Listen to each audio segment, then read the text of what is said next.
organique. C'est ça qui fait en sorte que c'est compliqué.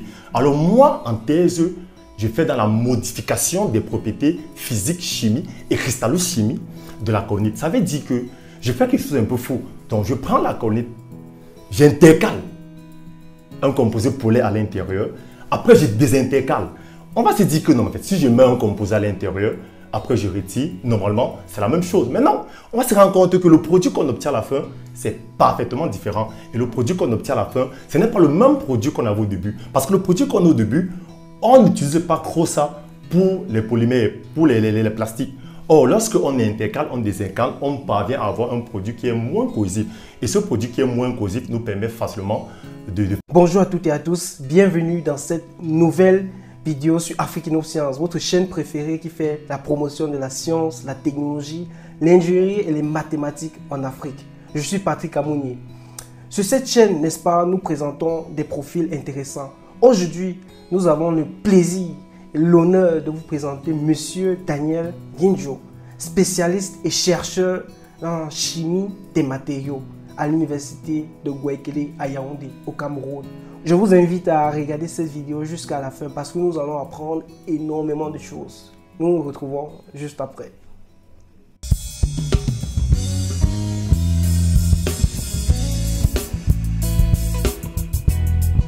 Bonjour Daniel, merci infiniment d'avoir accepté notre invitation sur Afrique Innoscience. S'il te plaît, est-ce que tu peux te présenter comme ça pour celles et ceux qui ne te connaissent pas encore? Qui es-tu? Ok. Merci également. C'est un plaisir pour moi de répondre à votre invitation. Comme vous l'avez dit, moi c'est Daniel Guinjo. Je suis un étudiant chercheur en chimie des matériaux à l'université de Yaoundé 1. Bref, c'est ce que je fais. Formidable. C'est quoi la chimie des matériaux pour toutes les personnes qui ne connaissent pas exactement? Ok. Déjà, il faut le dire que d'emblée, la chimie est tellement vaste et ce n'est pas possible pour une personne d'embrasser toutes les branches de la chimie. Dans un moment, tu dois te spécialiser et prendre ta part de position. Alors, la chimie des matériaux, comme son nom le dit, concerne des matériaux. C'est-à-dire, lorsqu'on parle des matériaux, on parle peut-être des roches. En fait, c'est plus les roches, la kaolinite, le kaolin, des choses un peu comme ça. Alors, il s'agit des matériaux, des roches, et on essaie d'étudier les composés, les minéraux qu'il y a à l'intérieur de ces roches. C'est donc ces minéraux qui nous permettent de faire d'énormes choses et de rendre davantage la chimie des matériaux formidable. Waouh, c'est formidable ça. Donc, vous faites la recherche de ces matériaux à l'université de Gouaikele. Ouais. Vous êtes chercheur. Ouais.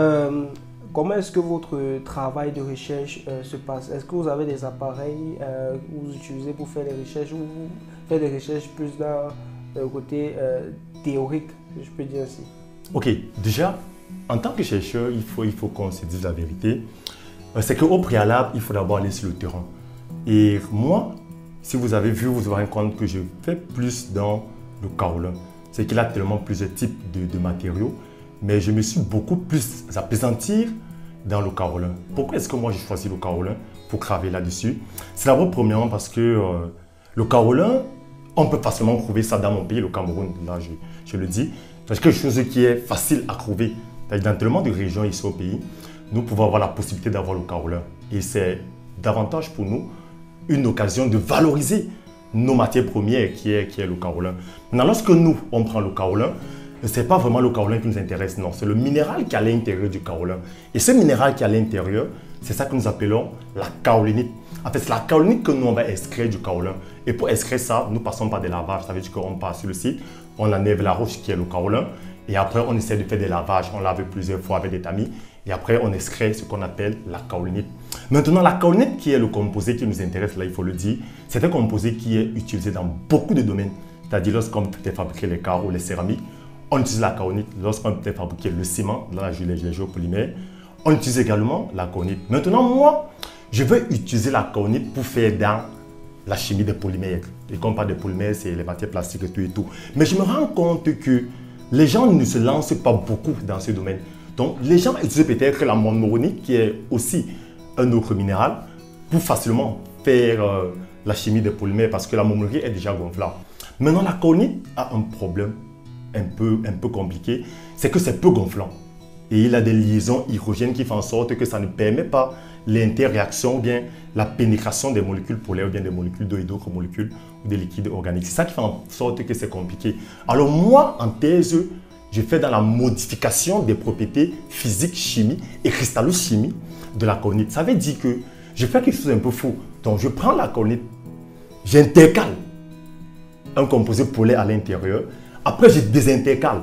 On va se dire que non, en fait, si je mets un composé à l'intérieur, après je retire, normalement, c'est la même chose. Mais non, on va se rendre compte que le produit qu'on obtient à la fin, c'est parfaitement différent. Et le produit qu'on obtient à la fin, ce n'est pas le même produit qu'on avait au début. Parce que le produit qu'on a au début, on n'utilise pas trop ça pour les polymères, pour les plastiques. Or, lorsqu'on intercale, on désintercale, on parvient à avoir un produit qui est moins corrosif.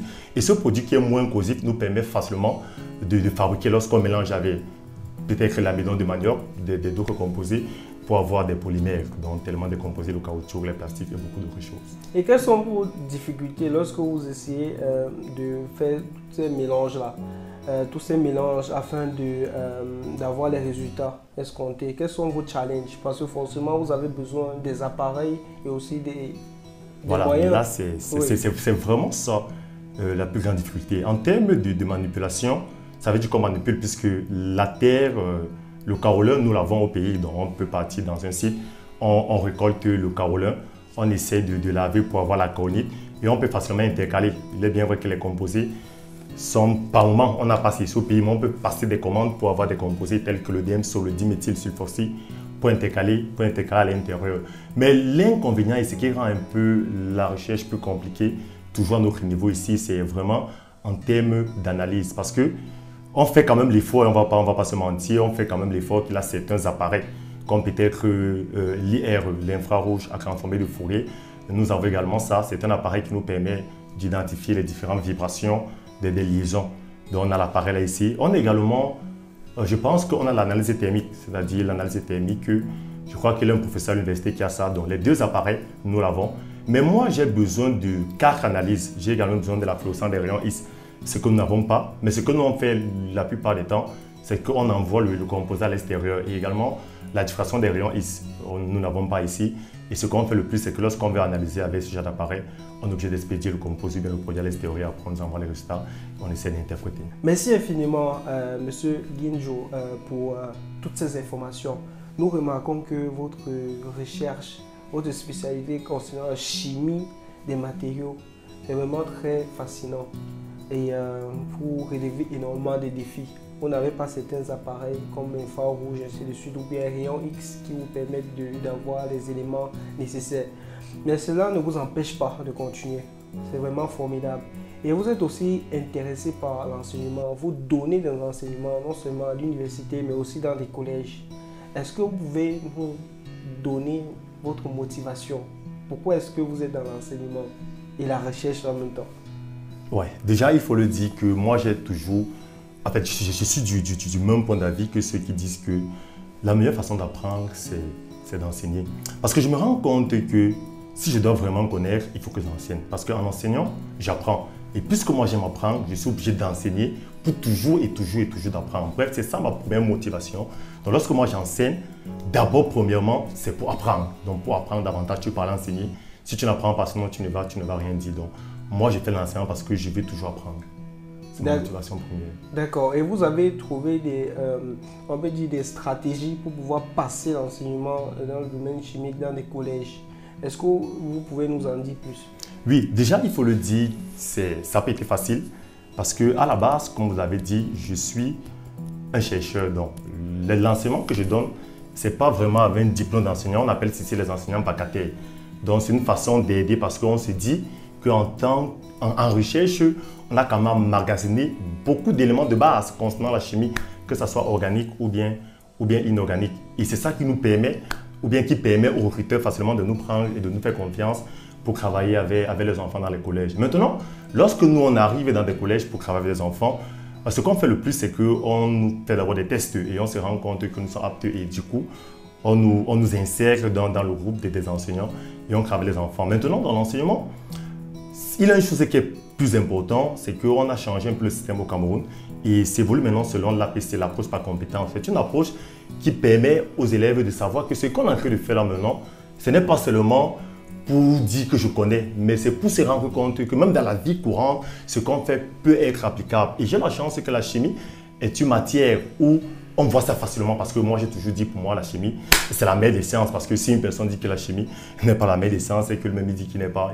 composé chimie parce que nous tous, nous sommes des composés chimiques. Alors, je me rends compte que dans l'enseignement, on développe plusieurs compétences. On a peut-être les compétences conceptuelles. Ça veut dire que dans l'enseignement, j'ai cette facilité d'analyser.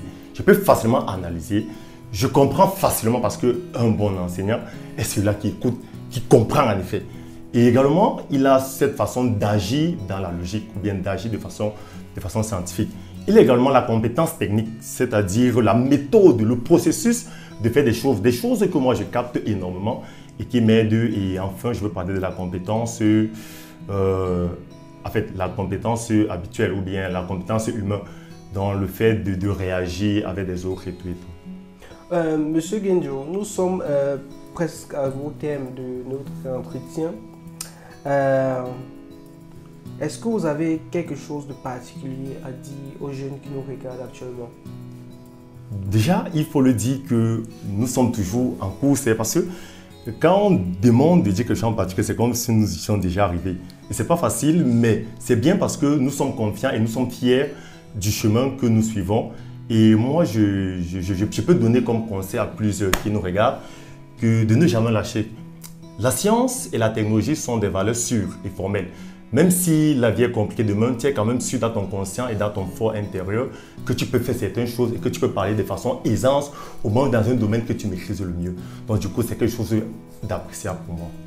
Merci infiniment, M. Genjo, d'avoir accepté notre invitation sur African of Science. C'est partagé, monsieur. Merci les amis d'avoir regardé cette vidéo jusqu'à la fin. Nous espérons que vous avez appris énormément de choses. Vous savez, la chimie des matériaux, certes avec peu de moyens, on peut faire énormément de grandes choses comme M. Genjo le fait. N'attendons pas d'avoir tous les appareils afin d'avoir de résultats escomptés. Commençons d'abord avec ce que nous avons. Et n'hésitez pas à enseigner pour apprendre davantage comme M. Genjo. Restez connectés sur African of Science, partagez cette vidéo s'il vous plaît et abonnez-vous si ce n'est pas encore le cas. Nous restons connectés. Je suis Patrick Kamouni pour vous servir. Ciao.